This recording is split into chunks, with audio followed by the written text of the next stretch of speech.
Hi, I'm Sydney. And I'm Abby, and welcome to Philanthropy Day. We're here to just kind of run you through what our philanthropies are and teach you a little bit about them. We have two national philanthropies. They are the Theta Foundation and CASA. CASA stands for Court Appointed Special Advocates. And basically what a CASA is a volunteer that advocates on a child's behalf. They get to know a child in the foster care system and advocate for them in legal proceedings.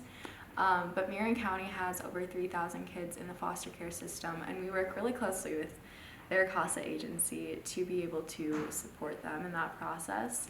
This past fall, we had our first Rock the CASA since COVID, and we surpassed our $10,000 goal and raised over $14,000 for Marion County CASA in specific. We also, in the fall, have Theta Twist, and then in the spring, we have Carnations for CASA and Cocoa for Theta. This leads us into our second philanthropy, which is Theta Foundation. Over the past year, Theta Foundation has raised over $800,000 to support women in furthering their education and in their research endeavors.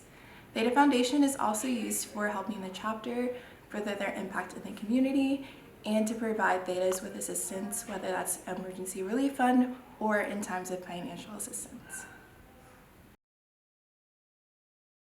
Hello everyone, my name is Beth Thompson and I am a CASA.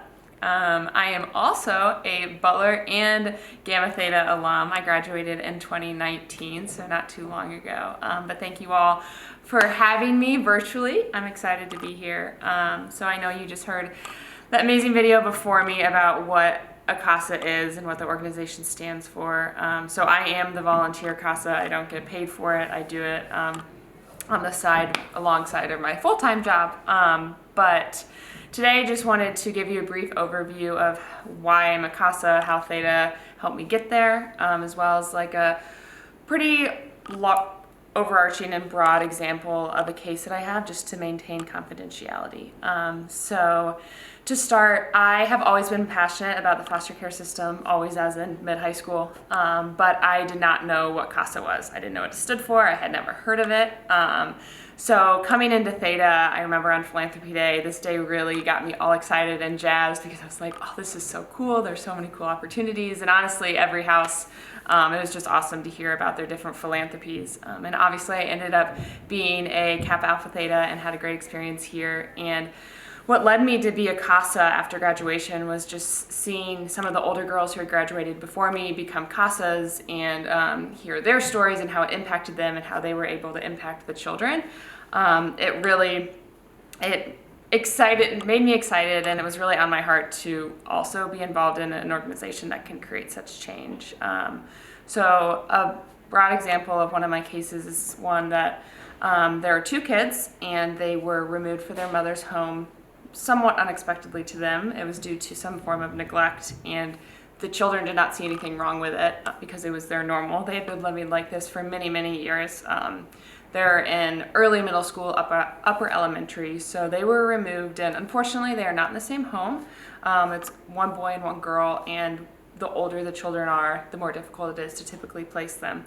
But that being said, I am the one that gets the privilege to walk alongside of them. I get to be the steady adult in their lives, or one of the steady adults in their lives, and I get the opportunity to create a relationship with them and try to build trust. And sometimes the trust takes a really long time because a lot of times these kids haven't always had a trusted adult in their life. And the older they are, if they realize that you're simply a volunteer and you want to get to know them and you want to hang out with them, that can really make a difference. And I work alongside of the child, and I am advocating for them solely. I am far from a social worker. I have great respect for those who are social workers, but they have so many different cases on their caseload, so I get to focus on these specific children.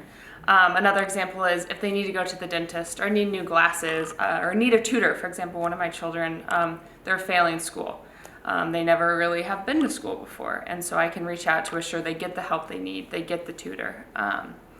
So Theta really led me to that, and one of my good friends who's a few years older than me, who's also a Theta, she's a CASA too, and we obviously can't talk in detail due to the confidentiality of our cases, but it's really cool just to walk alongside of another Theta and someone else who you grew with the past few years in your sorority and see the impact they're also making.